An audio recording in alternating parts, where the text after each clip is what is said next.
Town Hall, everybody knows, Protection Fire Company number 2's property, and I'll move through that in a little bit more specific detail. So really, why are we here and why is there a municipal building committee? There's a municipal building committee because the conditions at the police station, conditions at the Protection Fire Company number 2, and conditions at the town hall, they're old buildings. They've had their wear and tear. Certainly, if you drive by the town hall, it looks pretty good. It did go under a renovation project. A fair amount of money was spent in doing that, and about 4 times as much money and material was donated in order to make that happen. Our facilities in town aren't going to get updated with free labor and free material continuously.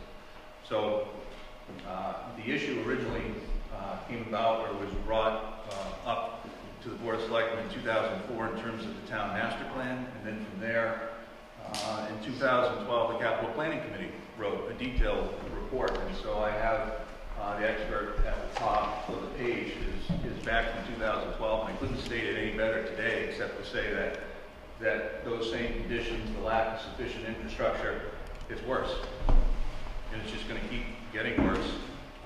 Conditions of the building. Same, I think, people feel that there's a surprise at the fire company, Protection Fire Company number 2, in terms of bringing it to the table. It's not a surprise. The Municipal Building Committee is an extension, an outcrop of a Public Safety Complex Committee, and before that, the Public Safety Site Selection Committee. And so back in 2012, with this report from the Capital Planning Committee, the Board of Selectmen created a public safety complex, and they said, okay, let's look at our facilities, let's look at the police station. It so happens that we know there's issues at the fire station, and so where in town could we do something that would provide the best value and the best situation for providing facilities, whether they're new or whether they're renovated. So with that, the Public Safety Complex Committee had discussions with the fire company, and at that time, in terms of operation, in terms of what we were trying to put together, it didn't come together, about the best as I can put it. And so the Municipal Building Committee was created to say, okay, we still have these issues, they're not going away, so let's focus on the police station, let's focus on the town hall, and we did do that. We've had several meetings, we've had architects doing reports and programs for us. We went through an extensive process to take sites that were selected all across town and evaluate them based on proximity to the center of town, based on whether the property needed to be purchased, based on whether the property could even support a septic system, whether the property was adjacent close to Newburyport on top where a sewer and water system could be extended. We looked at Governor's property for a parcel that could be minimally leased and have an on-site mini septic system for the school. And so as we evaluated each time a program of what a police station needs to be, what the town hall would need to be, we tested that against temporary facilities, moving costs, purchase price of the site, as I said, and water and sewer connection. And each time we tried to figure out what would provide the best value. And as we went through these sites, we came back to the town hall and properties close to town hall. Town hall actually has Newbury water provided to it. It does not have Newbury sewer connection. But the cost to bring the sewer down the street would certainly be less than other sites on Route 1 just because of the distance and the cost per foot to bring both water and sewer down the street. The other thought was people were championing Route 1 because they thought if the sewer came down for a town hall police station, that then northern Route 1 would be open to development because there's water and sewer there, and that's not the intent of the Newburyport Water and Sewer Department. as they specifically said, if you have municipal needs, we can certainly help you with that, but anything else we're not interested in. So sites along Route 1 being championed to promote development, you know, fell by the wayside because they actually became more expensive to do. So here's the town hall. Here's the trailers that have the health department, police department. The trailer for inspection services not shown. Existing protection fire company number 2, and then 2 other parcels that the fire company owns. So with that, in holding joint meetings with the Municipal Building Committee, the Board of Selectmen, the Finance Committee, the Capital Planning Committee, and the Planning Board were all present in a meeting, and we all discussed, you know, from the Planning Board's point of view, what's the best location in town and why? And they said, well, the town hall has been the historic center of the town government with the green. It has other business development close by, and so that would be a logical place to keep this, the town hall. With that, the thought was if the fire company has extra land and some agreement could be made, then a facility of police and fire, police department could be built on that property. The police station could remain in use, and so there wouldn't be temporary facility costs. There'd be minimal moving costs. And then, I guess in doing so, the thought of a standalone police station on that property was quite appealing. A lot of people have said, okay, if you just, police seem to have the greatest needs, let's just focus on the police station and let's just get that done. Well, there are issues at the fire company in terms of septic, in terms of building conditions, that selling their parcel, there's the fire guys here, but if I say anything out of line, please jump up and save me. That just building a police station on the property and selling that parcel doesn't help them solve their needs for their facility and do what they need to do, or have a building in which to do what they need to do.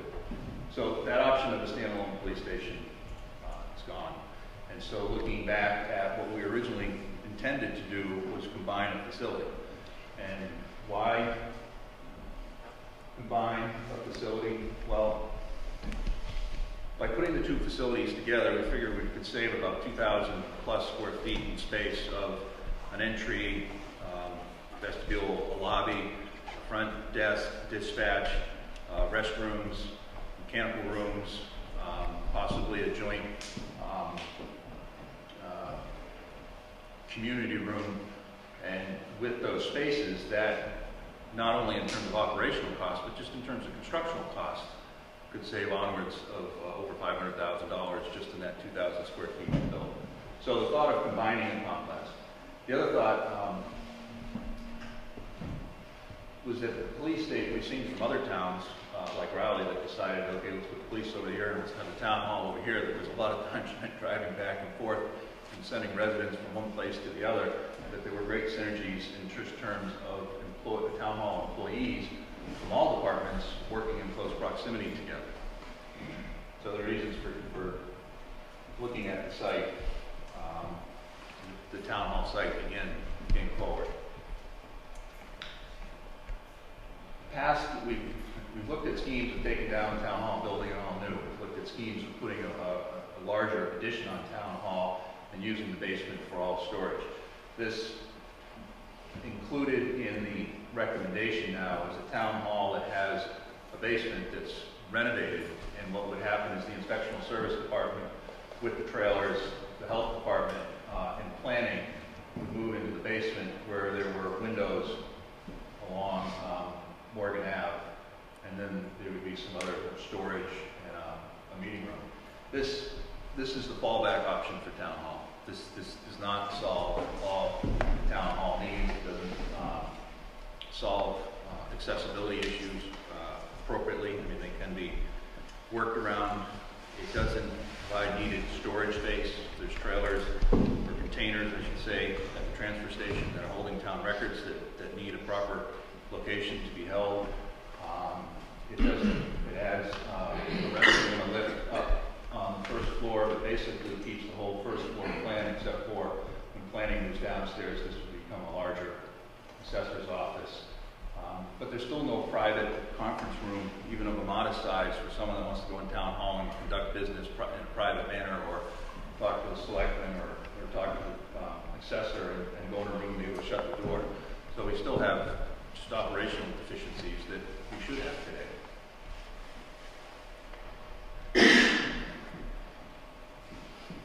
So here's a combined fire and police station. Fire is in red, the police is in the blue and the purple and the green. There's a first floor on the right-hand side of the page, and there's a smaller second floor plan. Conceptual. So that's a good point. We're in the process of, if there's 6 stages, we're on process number 4. We've done early planning and studying. We've taken the next step to identify sites. We've reconfirmed the program and the sites, and this is a conceptual design. An architect would take the program, the list of spaces of 2 offices, 150 square feet, take all the program and combine it. And what we were trying to prove here was that this program does fit on the site. The last thing we want to do is go ask you for design money and charge you ahead with a project that doesn't fit on the site, but we've proven that. We've taken that step. And now we're on to the next step, which, in terms of design, we take a refined program, a target budget, and try to confirm that the spaces, the layout, and the associations that we have in the plan are the most efficient and the most beneficial for use. And that's the next step of design. So with that, the new police, fire buildings combined at 20,000 square feet. It's about 9,000 square feet for the police station and about 11,000 square feet for fire station. The town hall is about 2,450, which is 2,300 square feet of the basement, plus a little bit for the first floor. The total cost of construction for the new building is just under $8 million. The construction for the town hall is estimated at about $1 million. That's a reduction of about $900,000 of what was previously proposed. So we're trying to keep the costs under control. And then with non-construction costs for any project of this size, we continually refine that, and I'll show you sort of how that number gets put together on the next slide. So what we're really asking for is the $984,000. It's been reported up to $990,000. There is a public process here. This has to go out to bid. It's not like we're just going to pick an architect and give them some money and let them go at it. So we're hopeful that the fees that we've allotted are, on the higher side to cover ourselves, and that we're hoping to go lower. I guess in terms of the process, as I said, I'm being on the middle steps in terms of approving the design fees. We're actually doing the hard work of the project, and you're really you are committing to the whole project by signing on to the design fee.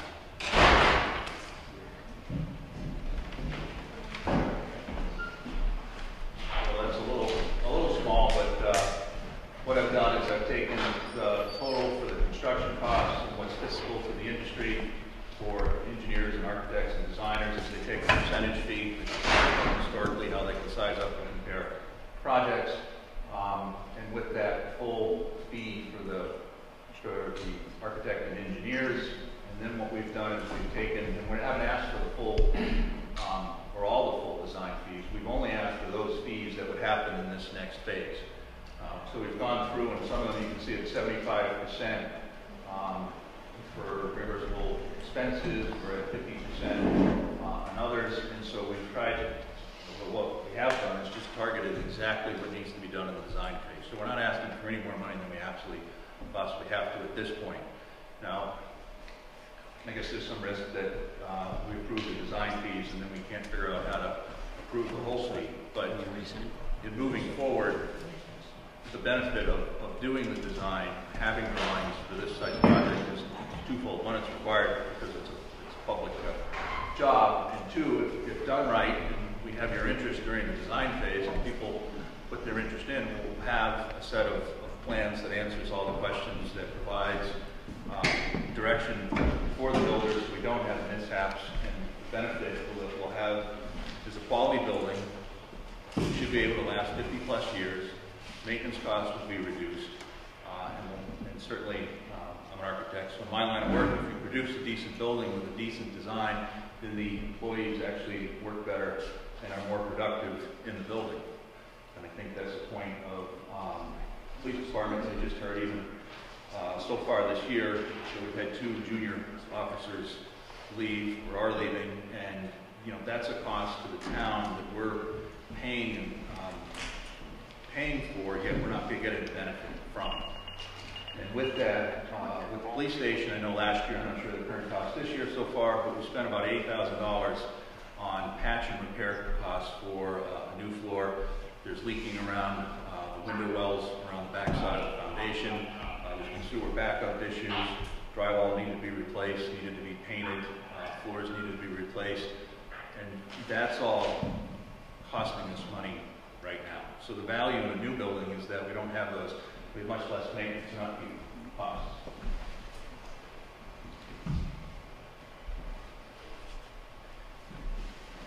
So right now the project totals $11.6 million, and if you look at it for the average valued home or the assessed value of $100,000 on your property, it's about $16.48 for the design phase that we're asking for. If you take the average property value, which is about $414,000, and I think those are from asking the assessor's office at the beginning of the year, it comes out to about $68 per year for financing for the design phase. The next part is the full construction cost, and I've rolled the $68 into the next part. So in approving the project for construction, the approximately $71 per $100,000 of property value, or again the average value of property in town would be about a $300 increase per year. This is a we go for a 20-year bond financing. It's not a permanent tax. It lasts for 20 years. There is some benefit now that the town will be seeing because past projects like landfill, like the library, like Mantor Field, that debt is being paid off, and actually taxes will be going down when that debt is retired. The other catch to that is that's great news, so the taxes will go down, but if we had gotten this project out the door in the spring of last year, we could have been into financing in the 2 to 3% range. Now, with the financial markets and growth moving forward, we're looking at 4, maybe 4.5%. And if interest rates do go up, and everybody has to do their project because they don't want to pay more for their project, then we could be looking at 5%. So that there is a timeliness to this that has benefit in terms of doing the project now.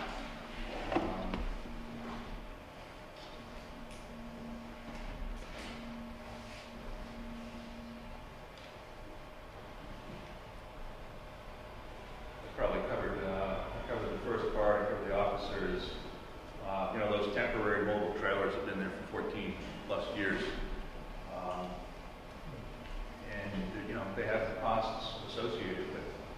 But I guess if this is voted down and people just can't get their arms around the whole project or the cost being too high, the biggest thing to know is that the issues aren't going away. Problems with the police station aren't going to be solved. Problems with the fire station aren't going to be solved. And town hall will still have efficiencies. And what got me all interested in this is that story of the DPW barn and having the building inspection department having to condemn the barn and put the trucks outside because nobody could use the building, and it took about a year to figure out what to do and how to fund it in order to get that fixed. And I can't see myself letting that happen for me or for my family in terms of public safety, in terms of police department or the fire department. So, having to be an architect, wanted to volunteer some time for the town, got on the zoning board of appeals, and then that's how I heard about this, and Tracy hooked me in, and then from there, this is what I've been doing. So a tremendous amount of work has been done. It just doesn't seem that the message is getting out to people. So we'd appreciate your questions and comments and understanding, and certainly appreciate you taking what you learned tonight and talking to other people in town, residents about this. So that's all I have for you at the moment. If you have questions or comments. If we get the new police fire and turn the downstairs of the town hall into more space, you said we would still be short storage space. Will there be any storage capacity in the other building? In the new building? No, yes. that was not, at that time that was not programmed in as an issue. I mean, it's not like it's a new issue, but it became an issue that we said in terms of town hall, if we were building it new, our new town hall police station, which would replace town hall, had storage to accommodate that. The current plans that are shown now do not. So that's still an issue that's unsolved.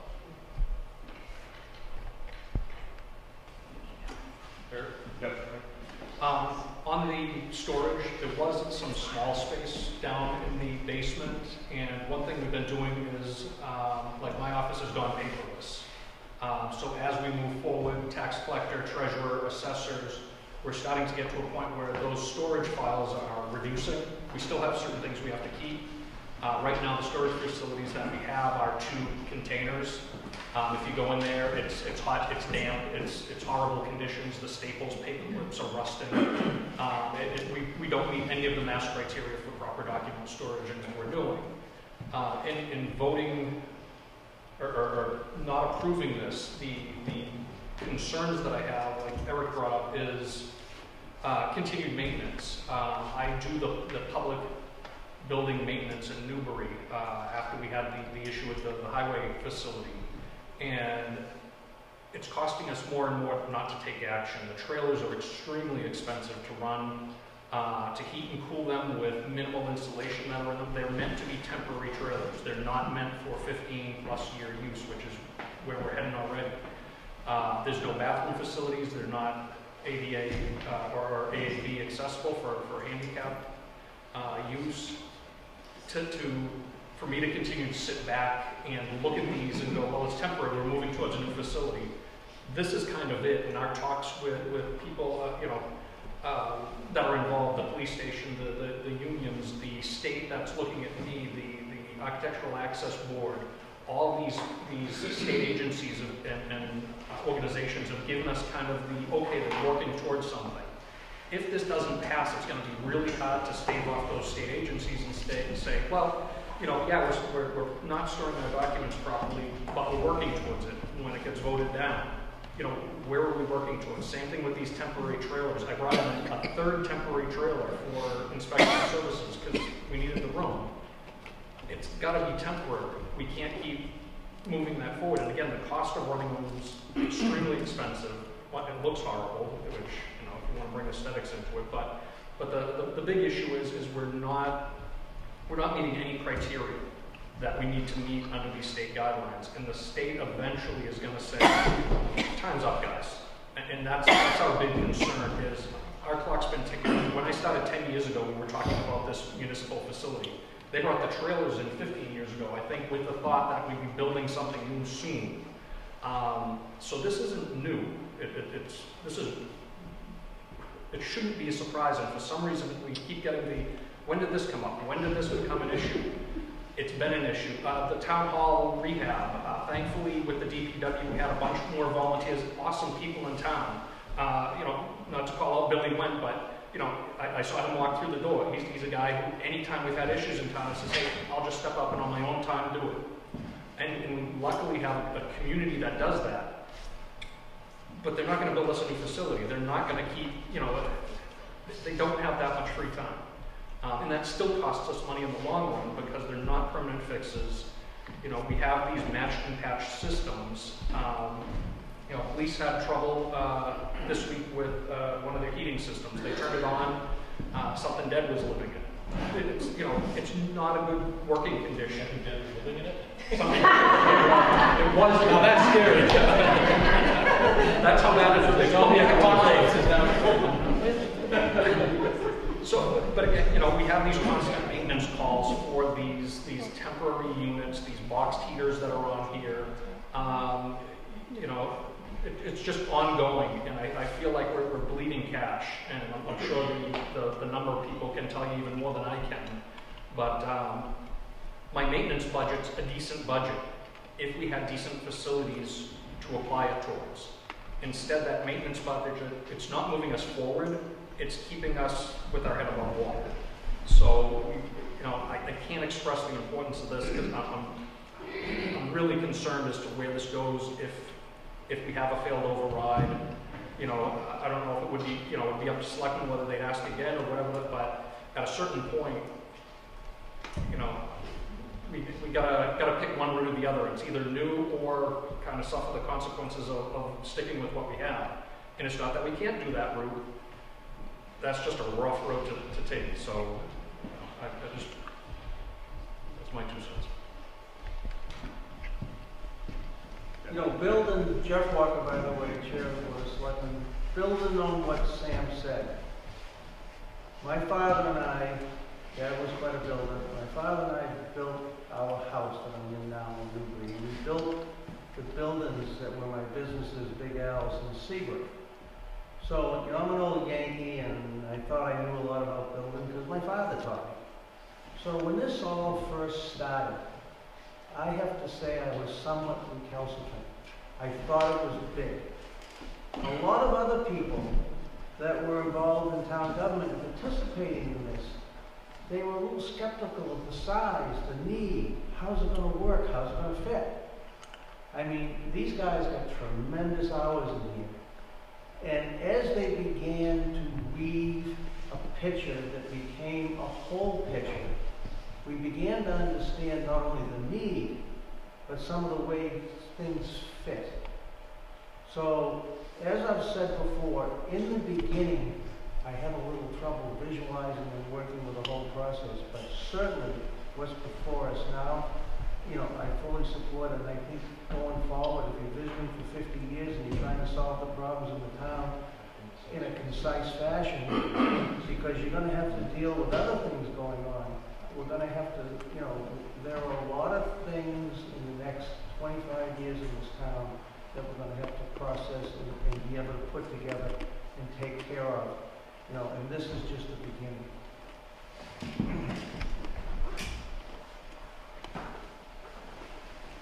Yeah, I'm confused as how you come up with a price tag of $11 million to build it, and it's not designed yet. You want another $1 million to design it. So what happens to the money if we're short? Do we go back again and ask for more money?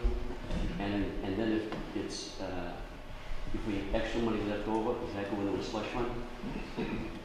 No, I think we go and we try to well, you have to start somewhere, and you don't have a project unless you have a program, unless you have a budget, unless you have a schedule.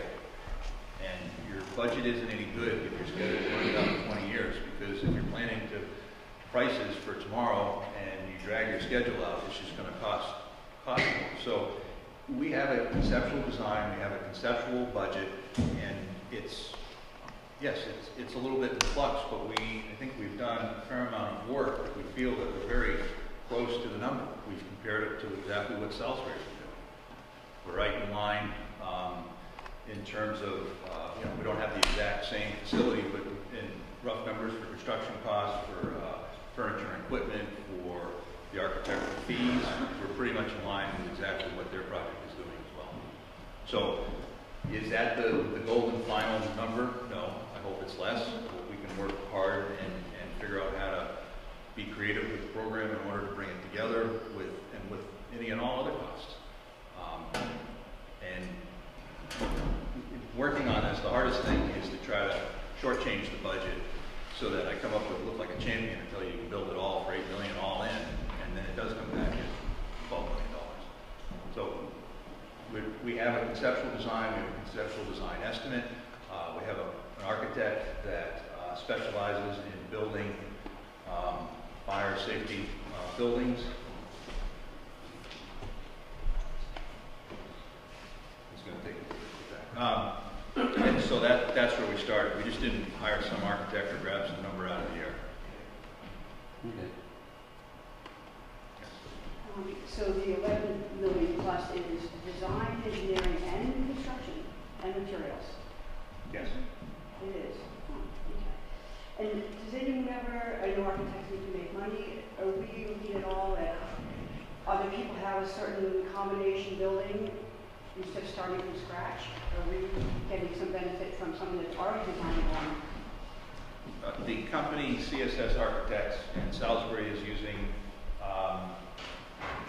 it's RTK or some other, but those companies, there's like 3 or 4 of them in Massachusetts, and they specifically work on public jobs, and they do fire stations, police stations, town halls, municipal DPW, and that's the big bulk of their work. We're not looking for some star architect to take a first chance I'm at not asking if they're qualified, I'm saying other communities have already gotten one of these fire, police, which I totally agree we need, combination. Why can't we use some of the things that have already been designed? Well, there is with high schools, there Tweaking is. it versus for Newbury versus starting from scratch and paying how many millions? I think the police station is I guess if we did compare it to other police stations, it would be fairly similar because there is a whole building code in Massachusetts, plus there's a correctional code which spells out exactly how the whole sequence or the holding cells need to work. And so that square footage is laid out, and most police stations would do that. Our project total for fire and police is 20,000 square feet. The Salisbury station is about 18,800. They have 40 officers. We have about 20 officers. So there's. And I really appreciate that you've done all this homework because you guys have done a lot. But I'm saying, if there's such a similarity, why can't we share our design costs? Why can't we share what Salisbury's doing somebody else instead of starting from scratch? How much is the architectural fee of the 11 million? It's about $1 million. About $1 million. That's a lot of change. Site conditions dictate. Salisbury isn't doing a fire police. Different towns of different sizes, they might have 3 fire companies, not 2. The Massachusetts, they tried it with the high schools to have an approved design for high schools so that once it went out, the next town could come along and say, yeah, I'll take that one at a reduced cost. And it seems that through the process of getting people together and understanding exactly what the particular towns is, that those base designs get a fair amount of overhaul and don't really provide the value for exactly what the town needs. I think what I'm saying is that our architects are not trying to reinvent the wheel, but they're trying to put a concise puzzle together with program spaces. It's a lot for tweaking. Well, the problem is around. if we take some space and it's not necessarily all square footage we need, then those construction costs will far outweigh your design costs. And when we talk design, we're not talking about what colors on the wall. We're talking about looking at, geotechnical surveys. We're looking at, proper seismic design for the area we're in, wind loads, things of that nature. As far as will there be shingles on it or will it be, this part, we have a 3 or 4 bay, fire station, what do you truck bay, apparatus, thank you, because we spent a lot of time on it, too many terms. Again, we have a cookie cutter as far as, okay, we can take that block of that and put it where we need it. But again, based on landform, we have wetland there, so to take something off of, say Ipswich, if they had one, and just pick it up and plunk it here, might work. And again, that's why we want to put it out to architects that have done this type of design before, municipal design, so that we have someone that has these pieces, because the reality is we're probably not going to be able to get a cookie cutter building in total and just place it, but we'll get cookie cutter parts. And Yeah, so something good, not from scratch, but it's, you know. yeah, so it's kind of like, you know, Duncan Hines, because you added the egg in the milk, you make the cake, you know, we're going with that, you know, that's my kind of from scratch. The layout to prove the site is the dashed line is the existing fire station.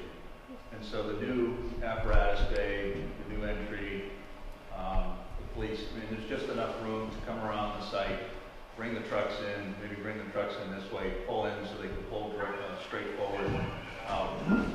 Whether it's this way or whether it's flipped, it proves the program fits on site. There's some sense to the design of having just the apparatus bay that we need to drive in and out and putting a longer, skinnier building to take advantage of the depth of the site. We do have some comparisons of other towns and other populations say that towns with smaller populations of 5,000 still have a 9,000 square foot police station. There's towns that have 13,000 or 14,000 people population and have a 9,000 square foot. 9,000 seems to be the minimum in terms of our study of looking at facilities. Salisbury with the beach, with the summer population, has a different makeup of their police force, and so that, you know, they have almost twice the size, I think twice as many officers, but they also have more equipment, room and bays in their program. They maybe also, I'm not sure, but it seems that the equipment bays, other equipment bays on the police station, that they may be trying to do some of their own maintenance at the station as opposed to just having, you know, in this police station here, we still have all the cruisers outside. It's not like we've got a parking garage for 15 cruisers. So, I hope that answers your question a little bit. The size comes down to what we have for missing needs right now. You know, because a lot of people will say 20,000, that's it. You know, it's enormous, because right now it wouldn't get to like a couple, you know, with the trailers, yeah. It's under 5. Yeah, 4,000, 5,000 square feet, so they double that, they're like, oh, you know, that's crazy. But you're missing sally points, you don't, or sally ports, you know, any type of cells where you can hold, what else are you missing? Well, just to back up a little bit, I think what your question is, if I'm hearing you, is it more prudent or beneficial to get into a group of communities that possibly plowed this road and to try to defer some of the costs of design to come up with a design that works and fit it into the area that we're looking at. If you can, you know, don't recreate the wheel, this works, you know, it's been vetted out, this sort of thing. The problem with that is every site is proprietary to the building. There's no, take a building, yes, it's designed, it works great for where it was designed, but you can't take it and just put it anywhere because there's going to be adjustments proprietary to that property, to access points, to community surroundings and such like that, and infrastructure. And then at what point, when you start modifying and trying to make it fit into that, now you just, yeah, so it's best to say, this is our property, this is our conceptual design, these are the needs we have to facilitate our police department, the fire department, make it work here, and you're going to be doing that anyway, you know, because it's proprietary. So does that answer your question? Also, the design costs, they're expensive and significant, but the more specific it is, the better building you're going to have in the end. If all goes to plan, everything passes at town meeting and election and stuff, I'm assuming there's going to be years down the road for this project to get opened. Now, the police department need to move into a temporary facility while this is all going on. I'm sure they can't last another 5 years with that, right? Well, if, say we get approval at this town meeting, and then we have a year or hopefully less of design, we're into, we'd like to get into next spring because we don't want to start digging in the middle of winter. And so we could start construction next spring and it would be another year after that. So if we're in the spring of 2015, design and construction starts in the spring of 2016, you're moving into the spring and summer of 2017. And not to pry wolf or think that somebody's trying to force somebody on somebody else, but the position could be that something happens at the police station that forces them out of the police station, and then we're into another set of issues to solve temporary facilities that we never wanted to get into in the first place. I mean, that happens at the fire station too. If the building issues are so great, and they can't be repaired, I think the police department is very, understands, even as Sam said, state agencies, I mean, they have a union and they have requirements, and they've been quite beneficial to the town in terms of going, you know, understanding that this is a process that's going to take some time to move forward. But that may not be the case in the near future. And it puts us in a much more arguable, defendable position where if we do have a process happening. We can say, this might be deficient, this might not meet code, we have these deficiencies. But see that, all that construction going on over there, that's our solution we're working on, as opposed to right now, we're like, yeah, you're right, it's, you know, all the deficiencies, all the code violations, all the liability issues. Yeah. Really, the only places we have left in town that we own are here in the library. And I don't think anyone wants to see, including the police working out of the Grange Hall and your inspectional services department in the library.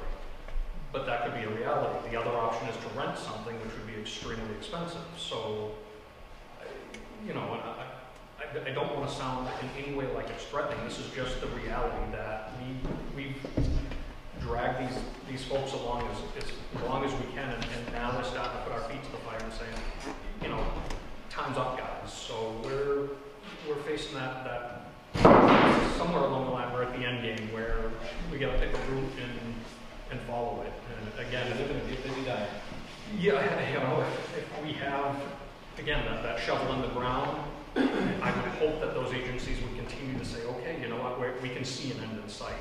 Whereas if we bring it to town meeting and it's a no, and then try it again and it's a no, and you know, at that point, really, what do you go back and tell those folks? Say, you know, we're still trying.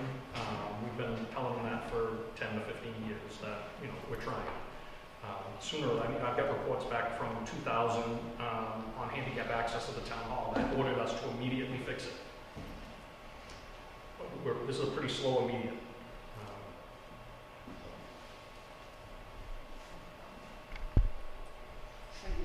I'm just going to reiterate what this gentleman's, this is a problem I have with lots of construction. With every problem, every construction thing that goes on, is there any way that when we go forward, because we do all this great architectural and engineering and all this stuff up front, when it comes to construction, there's some sort of guarantee that there's not going to be some huge overage that we have to come back and ask for more money? I know there's some things you can't perceive it with a lot, we can.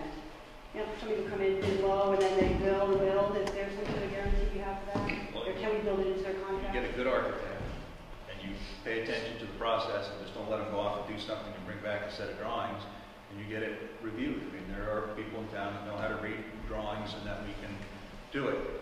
And the better set of drawings you have gives you a better construction process.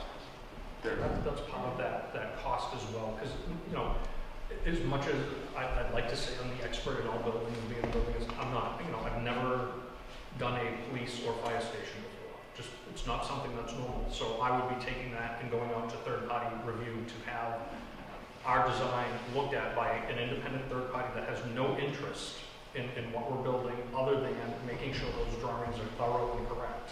And then bring them back so that we have this, we've got some control over it. So we're not just saying, okay, the architect says it's good and the contractor says it's good, so let's go. No, I'm not concerned with that. I'm concerned with once the construction starts. It's the construction part that once it starts going, they go, oh, you know what, it's not what we bid it to be. Like if we ask them to bid it, how tight can we keep them to that bid without all these overages later? Because if we are putting the money into the engineering and architecture, great. The construction should be very clear, other than a few things. So I'm just asking that, is there a guarantee? If they did a set of specs in Massachusetts, that's what they have to do. Okay, so if there's overage, they eat the cost, we know. They can't come back to us for more money. If they screwed up their bid, it's not our fault. If we do a change order, then that's on us. If it's their, Okay. you know, oops, then Yeah. So- Fair If enough. we ask for something extra during the process, then we would be responsible for paying for that. But, you know, as Sam was saying, if we have a good set of specifications and a good set of drawings, that's what they're bidding on, and that's what they can tell to. And there is a contingency built in as well, you know, if there's something. So we should know what the whole package is. yeah, most good contractors in bringing this back to their office and their own architect We'll go through the plans, make sure they're thorough enough so that they have all the details so they can build it right from, you know, digging in the dirt to putting the finished coat of paint on. The guys that aren't asking the questions and coming back are the ones that I'll be concerned about. Because if they don't come back and go, yeah, you know, if they just say, yeah, this is great, here's my number, you know, probably not the one we want to go with. You know, the guys that say, my architect reviewed this, do you have specs on this, this, and this? Now we know they're paying attention in detail. We can get us, you know, we know that they're paying attention to their numbers because, you know, they're in it to make money. So that's what our jobs will be on this end, to make sure with our third-party architect and the boards that we have within town, make sure people are asking the right questions, doing the right reviews, and, you know, there's no conflict of interest between the parties, so we're getting a good, clear, you know, answer to our questions without, you know, hopes of getting a job or, you know, having some other, you know, finger in the pie. That also goes back to the question you asked about design. If you get, you know, a good design, you do your geotechnical analysis, you know what you're dealing with for your foundation, your structure, and all of that. But where you can get stuck is if there are unanticipated conditions. So you vet all of that out during the design process, specific for that site, and that minimizes questions and issues during construction. Oh, that's great. You know, we've all looked at the big tape, so that's my story. It's scary, yeah. Yep. I mean, at some point in time, you have to trust that the people who put a tremendous amount of time and energy and effort into this have done it the right way. And, you know, these are big numbers, but my guess is they're pretty safe numbers too. They've done all their comps. They know what other towns are paying per square foot for their construction costs. So if the Municipal Building Committee tells me that we're in line, then I'm okay with it. You know, look, all these numbers are big numbers. The design phase is a big number. The construction phase is an enormous number. The impact on our residential tax rate is a big number.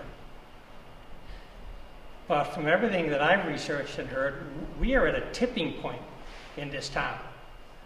And we've got an infrastructure that's held together with duct tape and chewing gum. And you know, I've been here just under 40 years, so in comparison to some of you folks, I'm probably still a newbie in town. But, you know, I put my kids through the Triton school system. I always felt they were safe and secure. I'm going to continue to live in Newbury, and I want to live in a town that does it the right way. I don't think anyone is asking for something that's out of the norm here. We have gotten by for a long time, more time than I can remember, with the bare basics. And, you know, we got to remember that in the last 8 or 9 years, there's been a significant cut in services and infrastructure in this town, some of which is starting to come back because, you know, Tracy and her administration, and it started, I know, with Chuck before her, have got this town in the best fiscal shape it's been in since I've been here, with free cash and stabilization and sale of assets. We're in much more sound financial footing now than we've ever been. So I go back to what I said at the beginning. I trust the Municipal Building Committee. I trust the leaders in this town that they're going to sell us the right project, that it's going to be good for these residents. And look, I like an 11-20 tax rate too, like anybody else does. But when I balance that against the costs associated with, you know, keeping my house safe and, you know, keeping my family safe and my neighbors safe, you know, it's not an easy decision, but it's the right decision for me, so I'm going to support it. I thank the Municipal Building Committee for all the hard work. It's tough sledding, so thank you. On that note, one of the things that I've heard being out in the public doing inspections is you've asked for overrides in the past, and they failed, and look, you keep going and you make it work, and we have. And again, like I said, thanks to the selectmen, thanks to the town administrator for digging up every last cent. I mean, they went back to the 1980s to collect taxes. I mean, we've wrung every nickel out of the town. There's no more, well, we'll just get by. And I don't want to say we're doom and gloom, but like you said, we're in good financial health for, compared to what we've been in, that, that doesn't mean that everything's all well and good with our facilities. It just means that, we're in a better position than we've been in a long time.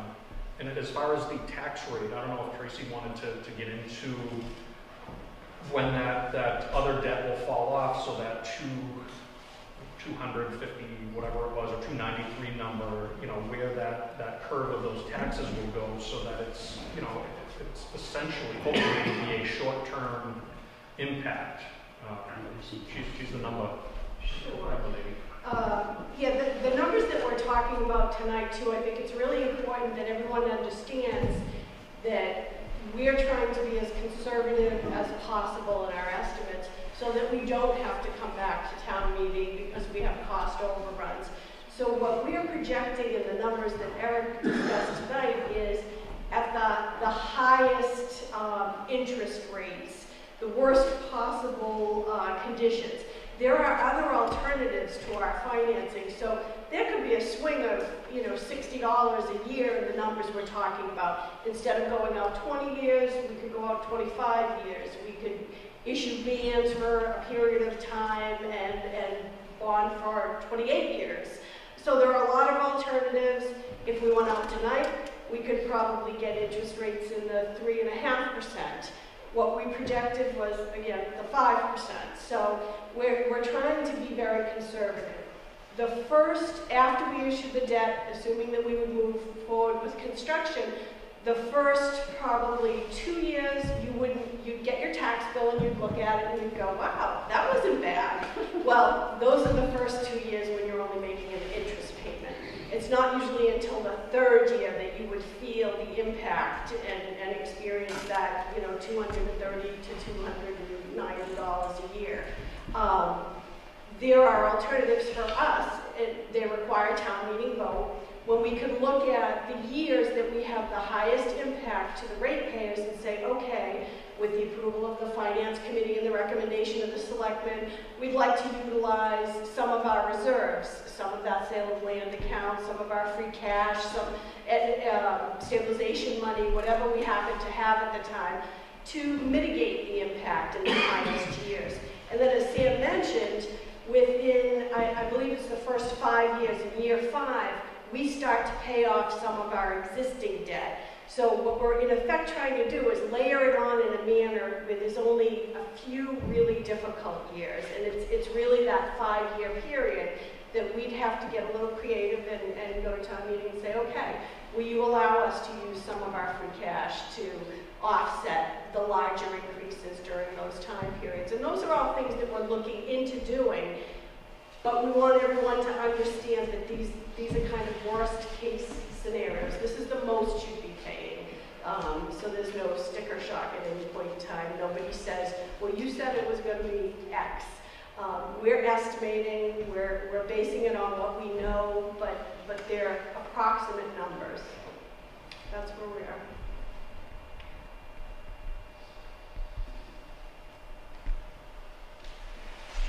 My name's Carla Moss, and I have a couple of questions. And first, I want to say the gentleman that spoke before, I fully support him. We moved into town about 3 years ago, and we have the luxury that we've always lived in nice towns, and we can afford a nice home. And, I knew a little bit about Newbury. We've lived in Massachusetts all our life, and I grew up in towns like Andover, and we were living in Duxbury, which is like Andover. And, you look around and it's like, it's beautiful here. And then all of a sudden you hear all of these problems like the police station. I mean, I don't even know whether it would pass an OSHA inspection. And, then you're like, well, what if all of a sudden this gets out? What happens to property values if all of a sudden we get a label? Like we're a little bit dysfunctional here. We've got all these nice homes, but we've got the police living in a building that has sewerage in it. So, I mean, I just wanted to second his statement.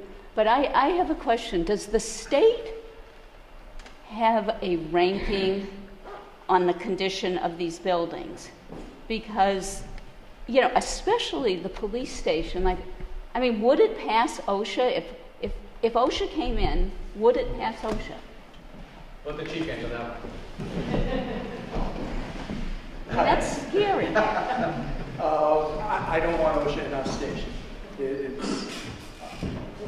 To answer your question, I will explain to you what a typical Friday night and the impact that our deficient facilities have on just the town. Typical Friday night, we have 1 on the desk and 2 out on patrol, an east side patrol and a west side patrol. If one of our officers arrests a drunk driver, that drunk driver is brought to the station and processed. Now, we don't have a holding facility that passes a state inspection. So we can't hold anybody in our facilities without somebody there to physically monitor that person, or I have to hire somebody in on overtime to drive that person, if they can't make bail, drive that person to Middleton, to the jail, where Middleton will take custody of that person. If the person can make bail, but their ride's not going to be there for 3 hours, it's more prudent for me to have one of my patrol officers sit in the station and watch that person in the cell to make sure they don't hurt themselves. Because the second somebody gets hurt in our lockup, every failed state inspection that we have will come back and bite this town. And I've been screaming this from the rooftop since I took over as chief, and Chief Murray before me. It is a dangerous situation. It's not if something will happen, it's when. And so the cost that it takes for a typical drunk driving arrest is an officer that normally would be in the station, process, put somebody in a holding cell, an approved holding cell with the right video and audio monitoring. The person on the desk can monitor that. That officer is right back out on patrol within an hour or 2. I have an officer sitting in the station and only 1 patrol for the whole town because I have no other choice. Unless we hire somebody in on overtime to drive that person to Middleton, or hire somebody in on overtime to sit and watch a cell. It's a dangerous situation. As far as bringing a prisoner to the police station, I've never seen anything like it. We bring our prisoners through the front lobby, through glass doors. If anybody's in the lobby conducting business, we have to ask them to step out. People are marched into the police station in front of anyone up on the town green and the town offices, the bank, the butchery. There is zero privacy. It's a dangerous situation. We've had officers hurt bringing people in through that. It's a narrow vestibule, it's a glass door. We've had officers hurt, we've had prisoners hurt. You know, luckily we haven't sustained a major lawsuit, but it's not if that's going to happen, it's when. And, you know, we can keep rolling the dice. You know, we've gotten by this far. I've been here for 27 years, 28 years now. Haven't had a major lawsuit yet, but it's coming. It will. And, you know, these are the things that we have to keep in mind as a community. And I'm sure the fire chief can tell you deficiencies in that building too. So it's not, you know, we can make do, we can't make do. My officers have been fantastic. In any other police department, I would be hit with grievance after grievance after grievance on working conditions. Our officers are fantastic. You don't realize how lucky you are right now. That good grace isn't going to last forever. When somebody's sitting on the desk and people walking upstairs and dust is falling on them, it's awful. When our printer jams up and they open the printer and there's a snake in there because the snake chased the rats in, it's an awful condition. So, I mean, we've had issues. And Bill Wendt has been fantastic with our plumbing issues. Anytime we've had an issue, he comes down. I mean, people's good graces only go so far. And, you know, we feel bad asking for people to extend themselves over and over and over again. And it's a testament to the people in this town that normally you do. But the facility it's outdated, it's dangerous, and something's going to happen at some point. And, you know, one of the things I talked to the deputy chief about when we first assigned him onto this committee is bring a price tag. Make sure the committee brings a price tag to the people that's accurate. We don't want to oversell and say, we have a $20 million facility and then, oh, we can whittle it down, we can whittle it down, we can whittle it down. That's disingenuous. What we wanted to do, and the committee did, and they did excellent work, they've been fantastic, is they did their research and they brought real prices. So what they're telling you, they're not going to tell you it's an $11 million bill and then say, well, maybe we can whittle $1 million off. No. They've done their homework. I trust everything this committee's done. They've done a fantastic job, and I can't thank them enough. That's my spiel, that's my rant. Okay. I'll be happy to answer any other questions. As far as ratings, just our CSS report, when we got in, those were the architects who had an engineering team brought in to do a building survey. Town hall facilities they considered marginal. Fire was deficient, and police department was deplorable, were the terms they used for our facilities. So if that gives you an What was idea. the police station? Deplorable. Well, They said it was the second worst one they've ever seen, which I'd hate to see what the first one was. I was psyched. So we're not the worst. So you're saying we're not the worst? We're not the worst, but okay, well then, let me ask you this. A couple of weeks ago, when all of this I first heard about it, I went on and Googled a few things, and there was a letter to the editor to the Newburyport newspaper. And I only read it online. I don't get the hard copy.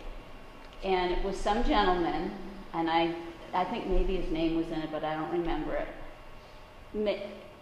And this editorial went on and on about how what was being asked was so extravagant and so beyond the needs of the town. And it was very convincing. Now, I had a little inside look, so I didn't quite believe it. But I don't think, I mean, I think 5,000 people that live in this town, and we've got maybe 100 here, of which maybe 50 are always involved in the town. So I think we've got another 4,500 out there that either know nothing, or what you hear is, oh, 5 overrides, I'm voting no for all of them.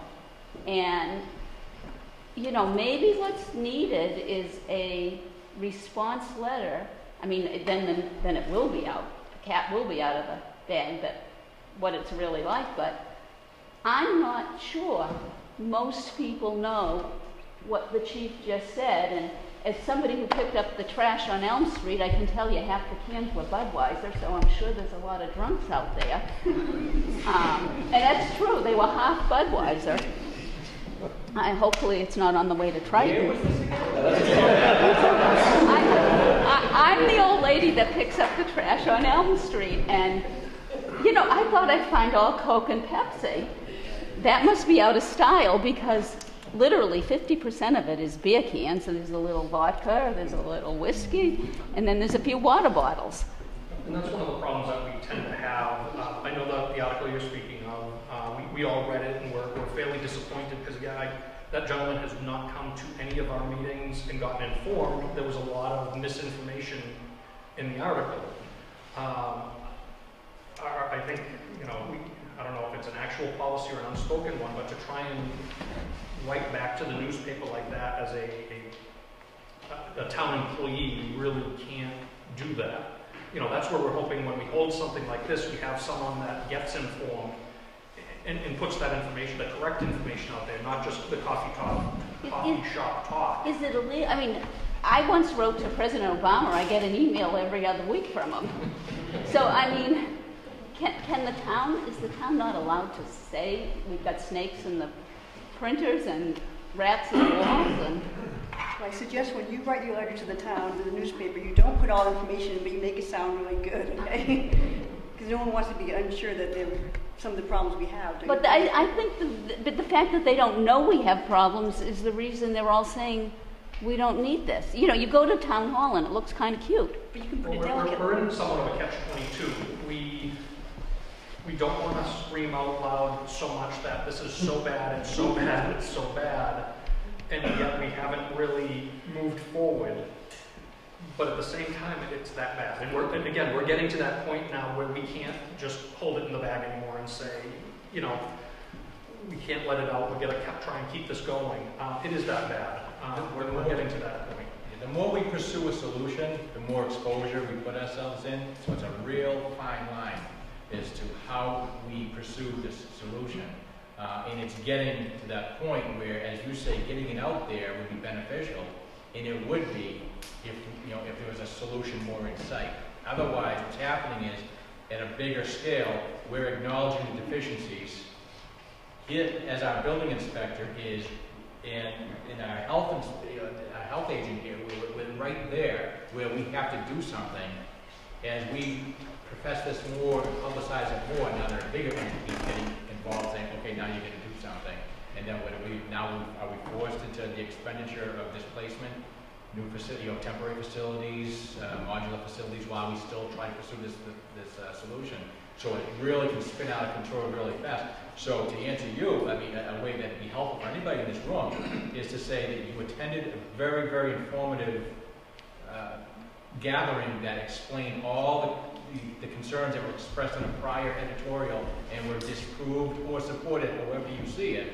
But at least it's informed. You can express that you were informed. There was no speculation, there was no supposition. You were informed. You had questions asked and answered, and this is what you walked away with, as opposed to, and that's how you can retort somebody in a nice way. You know, just there were some allegations or assumptions made or opinions that might be out there that appear to be uninformed because I went to a gathering that answered my questions. And that's how you get that stuff. Do you think the state's going to push it if we don't do, if the override does not pass? Do you think the state's going to come in? Absolutely. I think between the state, myself, the Board of Health, the police union, all of us have been, you know, borderline negligent in doing this work in hopes that we can find a solution. Is this the vote? If this vote doesn't pass, that's it? I don't know if it's that. You know, we have to discuss it with them to say, hey, you know, can we try one more time? Can we, you know, we're going to beg and plead. But at a certain point, we've got to do the jobs we were given in the state the same. They've got to come down to us and say, hey, you know what? You know, you're the building official. You're the you know, the chair of the Board of Health. You're the representative to the police union. You're all these things. I'm the ADA coordinator. You know, you've got to do your job. And you know, again, we've worked with these organizations, with these other outside agencies and groups to extend our time as much as we can, but it's getting to the laughable point now when we say, like, we have 15-year-old temporary facilities. You know, I mean, even to that extent, the building code defines temporary as 1 year. So we have, you know, 15 years worth of temporary. We do it Dodgers. Yeah. So, you know, yeah, it's going to come to a head. You know, I don't know if it's tomorrow, if it's a year from now, if they'll let it slide a little longer, but we're getting to the end of the road. Before that came up, I was thinking the same thing. There are 5 overrides you're going to vote. If your miracles, they all go. I'm sure they're not going to go. People are going to pick and choose. There's the heartfelt, emotional one about schools and everything, and then there's the ones like, oh, it's a building. I didn't know how necessary it was. I could see the temporary trailers, and I would say, yes, I'd approve it, but I might not approve for $11 million. So I think some people's concern is the price tag, and now I have information from everyone that's done this hard work. Like you said, this is where it's at.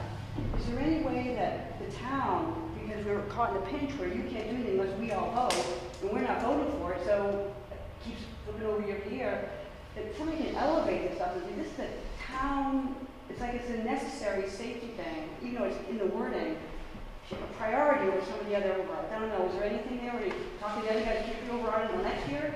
Well, I think what the sentiment, I don't speak for everybody, is regardless of what the vote is, it's going to keep coming forward because a no vote does not negate the need. The need's going to be there, and we're going to keep on, you know, we have to, it's, I don't know if I say this right, but I know for all the officers downstairs, myself and the chief, it's an honor to provide the service we do to Newbury, and I mean that sincerely, and I can really speak from the heart on that because I see the guys downstairs every single day tolerating things that are intolerable. Little dirt falling into their meals while they're trying to have a breakout back because someone has an enthusiastic child running back and forth in town hall while they're getting work done or whatever. So I mean, there's those types of things, but they don't complain because it's an honor and a privilege to work in this town and provide the service, and they do it with such pride. And the police department in the facility is such a symbol of that, and it's such a symbol of support from the community. You say, look, you know, we're proud to have you. We're proud that you're here to provide this service. And this is a representation of our police service. And this is how much it means to our community. That's kind of where we're at right now downstairs. That's where the troops are at. That's why some of them are like, this is so important. And so to kind of spin around back to your question, but if it fails, it's going to be, the question is going to continue to be asked because the sentiment and the pride is always going to be there. It isn't just about patrolling the streets. It isn't just about stopping speeders. It's about providing a much bigger service. And the facility is such a big part of that, that they're going to keep asking, and they're going to keep pushing for us to ask. And there's going to be town officials to keep going back until it happens. So I don't know if that answers your question, but No, that's kind of... I really appreciate that. I really appreciate everyone that is the service in this town. Well, It's that's the more same that- thing with fire. I don't know if By Nate wants to override, weigh how do in. we elevate this override over the other four that everyone's gonna go into the meeting and go, well, which one do I pick, or do I pick any? Is there any way to elevate this one because it's so necessary? That's what I'm trying to say. I'm sorry. Sorry, but yeah. I like the way you say that. On the fire, I know that these guys have done a lot of work, and with the town hall, it was a police facility, and then all of a sudden fire came in. I know for a lot of people that kind of set the, well, why is the fire department all of a sudden chiming in, getting involved in this, and PD's at a deplorable situation. We're in a deficient situation. We don't want to be in that deplorable situation that is going to eventually happen there too. We're looking at it proactively and saying, we provide a wonderful service to the town. All these years, these two private fire companies working with the town, but we don't work. We can't drive that fundage that these private companies used to be able to drive with fundraisers and town help. Where we require more help from the town now, and we're our facilities over there is a massive facility with huge roofs.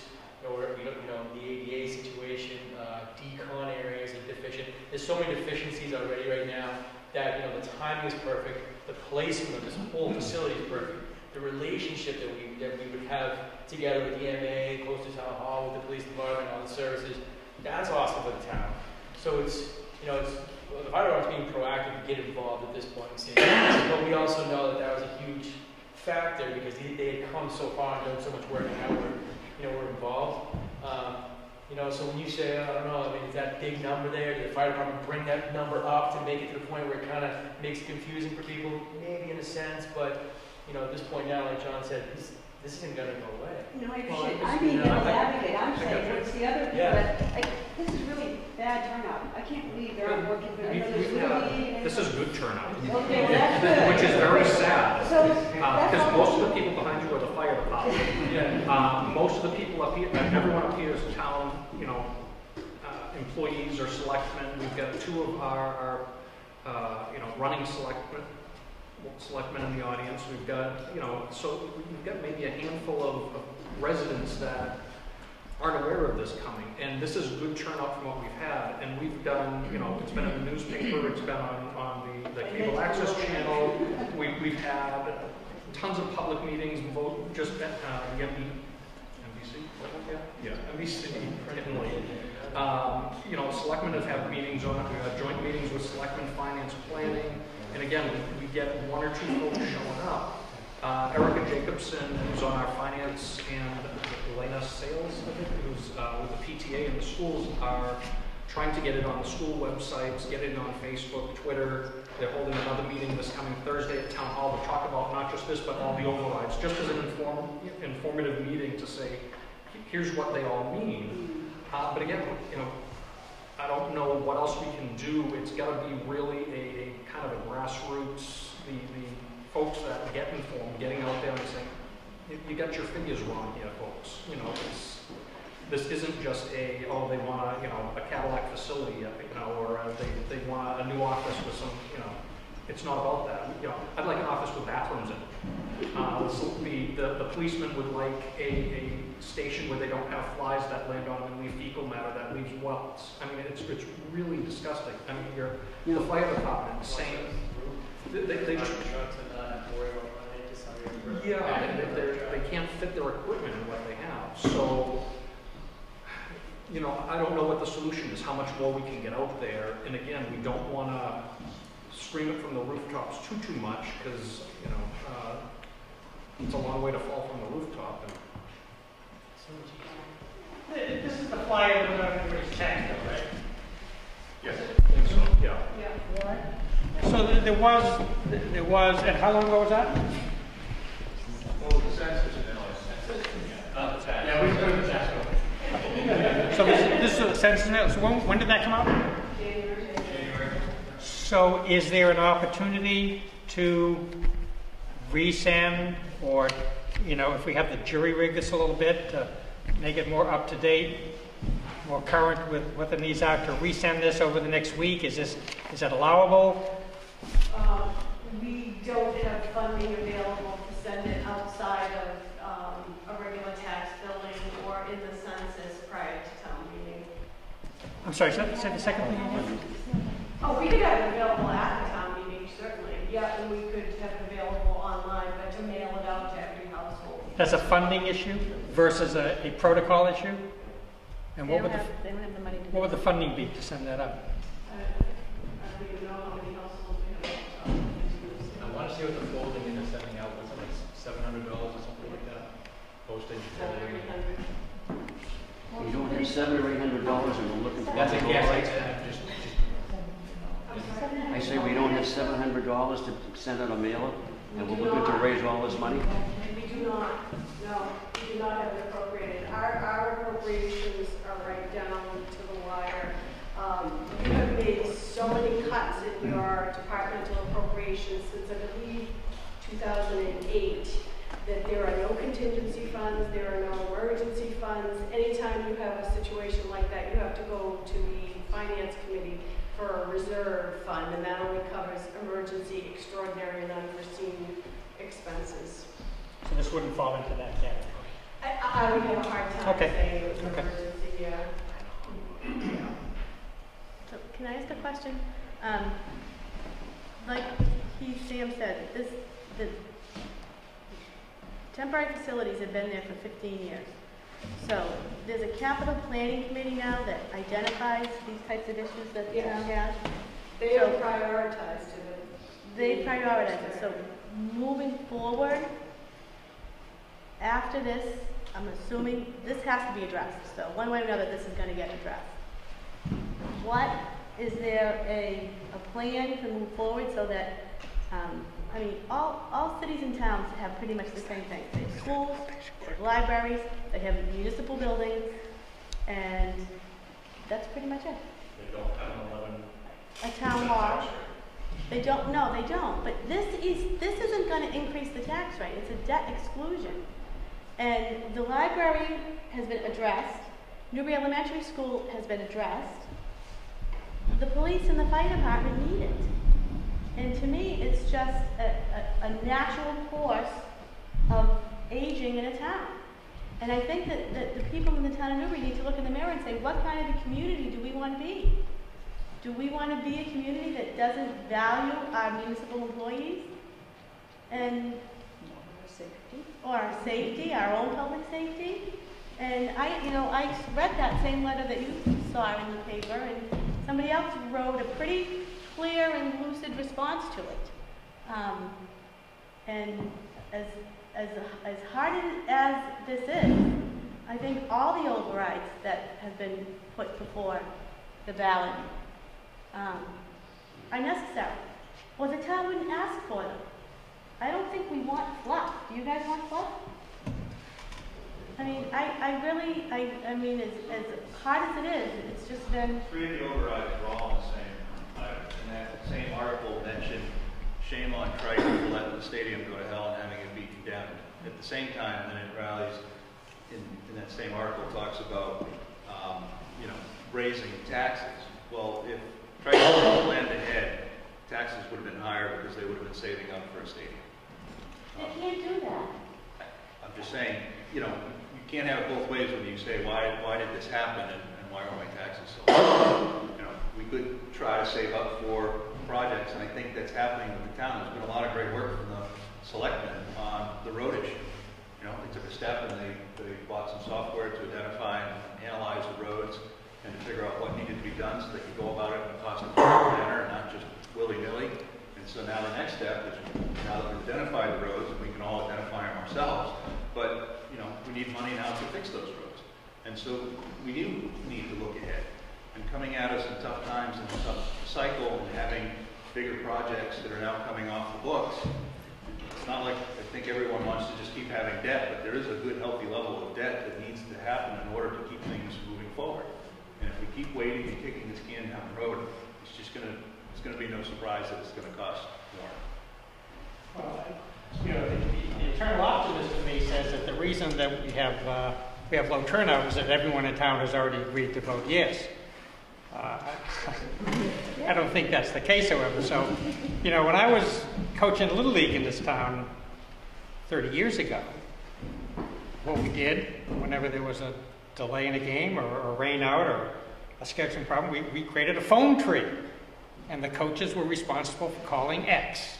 And then X was responsible for calling Y. And Y called Z.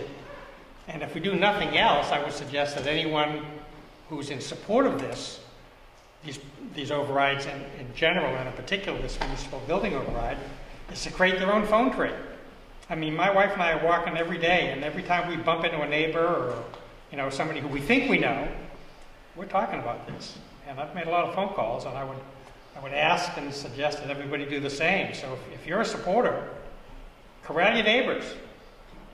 You know, it's springtime, everybody's outside. Let's take advantage of it. Chuck Barham, Selectman. I don't think there's any argument we need a facilities update. No question. Everybody seems to agree with that. Money seems to be the big issue. I had a hard time swallowing 11.6 million myself. Eric did an awful lot of work with area towns. So the one question I have not heard here tonight is, what are area towns doing? Eric compiled a dozen or so towns that have built or are about to build a police station or a facility. The standout one that I saw was Salisbury's standalone police station. The last time I saw it was 11.7 million. These guys have sharpened their pencils so much. We have fire, we have police, we have a rebuilt town hall, 11.6. I say they've sharpened their pencils. Done a good job.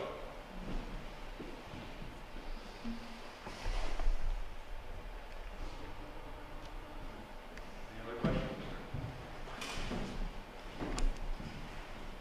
Just one other question. Would it help to get the television reporters involved? Or is that something you would not want? We've had pretty good coverage. The Municipal Building Committee's held about 25 meetings. We've had about 4 joint meetings with the Board of Selectmen. The Board of Selectmen was called in the Finance Committee, like I said, the Capital Planning Committee. They were joint meetings. We held a public workshop in last October. I think we served refreshments. We had some great whoopie pies, and we had about 3 people that showed up. I mean, I have that presentation. The Board of Selectmen meetings are on the town channel. They're repeated. They're on YouTube, and so you can actually go and watch one of the meetings and then send it to somebody else. I'm not talking about that television. I'm talking about Boston television. Do you want them, I mean... Well, it is a fine line between calling so much attention to ourselves and making more issues as we're trying to solve the issues. Sometimes that's the way you get things done, though. I mean, I don't think our residents watch the Newbury channel. What we're trying to avoid is have that something explode or take a turn on us that is unexpected but has to happen, and then we're forced into some other situation and paying for it. And maybe we do end up building some half-price station, but it's only going to last us 5 or 10 years. Raleigh built a station, I don't think it was more than 10, 15. Yeah, they were looking to redo it in about 10 years. Right, so they had a 15-year station and they're already trying to figure out how to redo it. So we're focused, you know, I put a lot of effort in the budget. There's a lot of numbers there. It is costly. The price per square foot isn't luxurious at all in terms of the building. And we have whittled down our intentions at Town Hall from what we had previously done. You can see that the spaces and just the condition of an old building, even though you refresh it, still has a lifespan, and we'll be talking potentially, again, if this whole project goes forward, because we didn't address all the needs here. What do you want, boss? I mean, do you want them to know or not? Well, they could probably find an interesting article where they could go to Salisbury and see what they're doing, come to Newbury, see what we're doing. And even Rowley, they had mentioned that they're starting to look into a facility.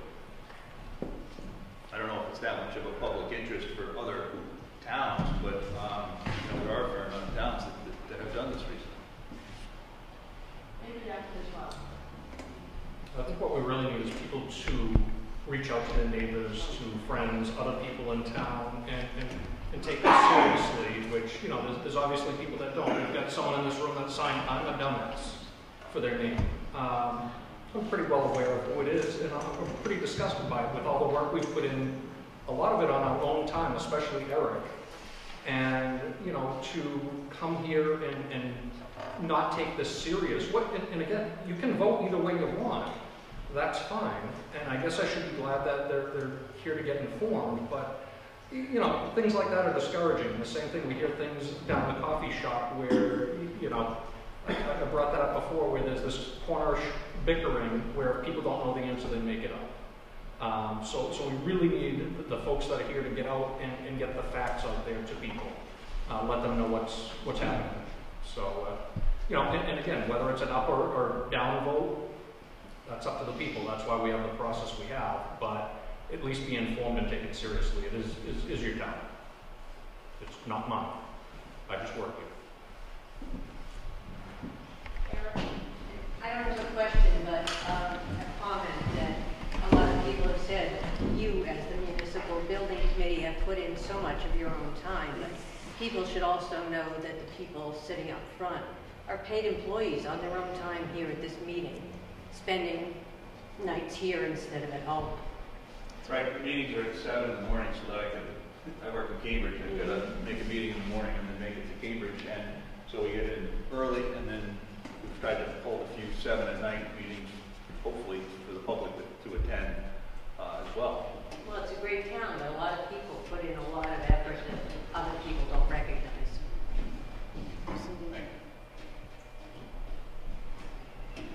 I think, once again, it's significant, and we've all talked about it, that all our boards and committees that have sat at these meetings,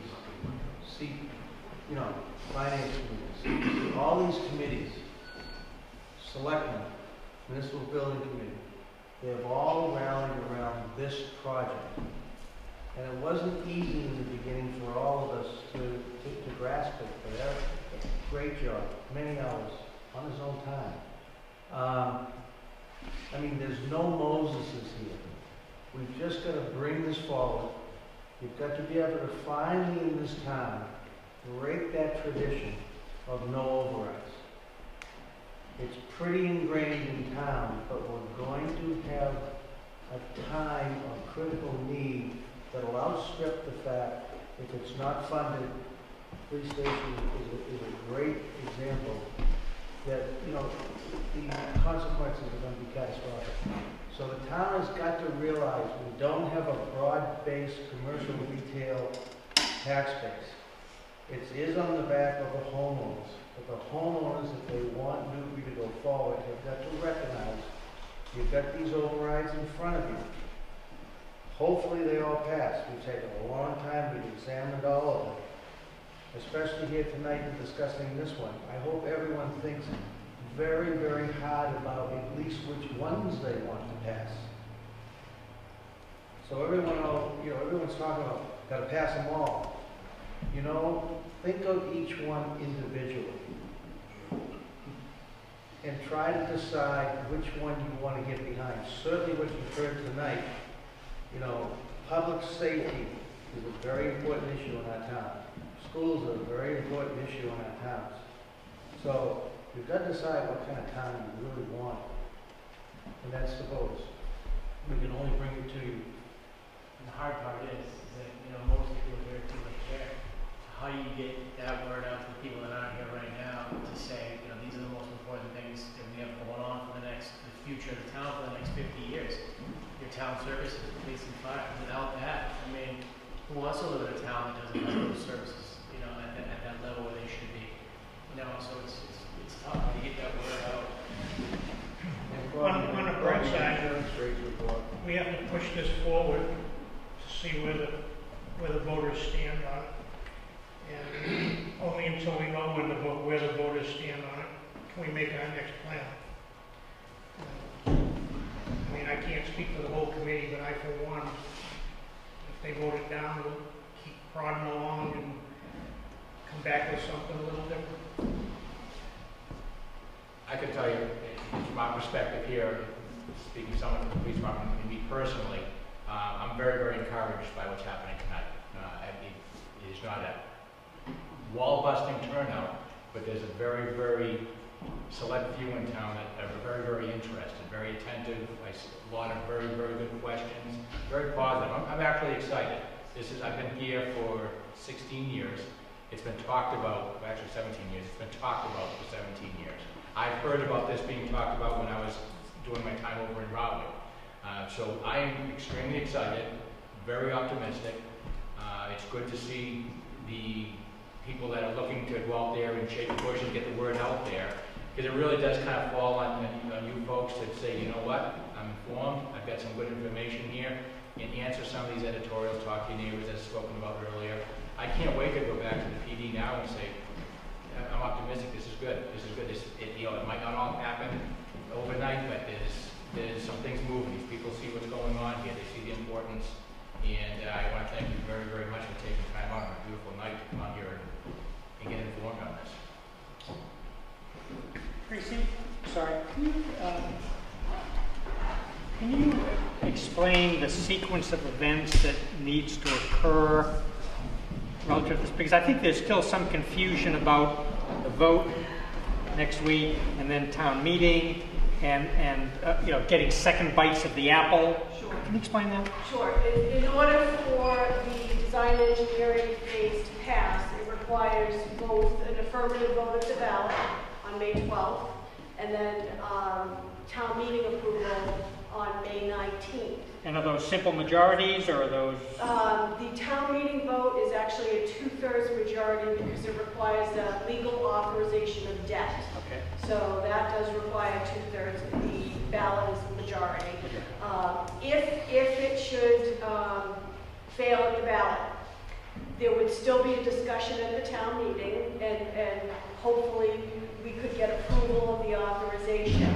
At that point, the Board of Selectmen would have 90 days after that affirmative vote to call for another ballot election, because the vote is good for 90 days. There hasn't been any discussion at the board level at this point in time to consider that, but that is an option. Assuming that we did have both approvals of the design engineering phase, we would go out to bid, we would firm up the plans. At a subsequent town meeting, the design would be brought forward, the architects would make a presentation to the town meeting, we would have more detailed drawings, numbers that would be presented, another ballot initiative for the construction, town meeting approval for the construction, then we would move forward with a bid for the construction phase. So it's a couple of years process, and that's only assuming you get approvals. Could Right. take longer. Yeah, I'm just thinking that you know, if in fact, and I hope this is not the case, but just thinking about contingencies, if it doesn't pass at the ballot, you know, I think human nature is that as soon as people vote, they start to talk about it a little bit more than they might have otherwise. And so, you know, I would just ask everyone to recognize that even if it doesn't pass the ballot initiative, which I hope is not the case, that might give give those who are in support of this an opportunity to engage in some dialogue with friends, neighbors, other supporters, to encourage them to at least get to town meeting where there's another opportunity to vote your pocketbook and your conscience. And that may be a way to, you know, get around the loss at the ballot. So.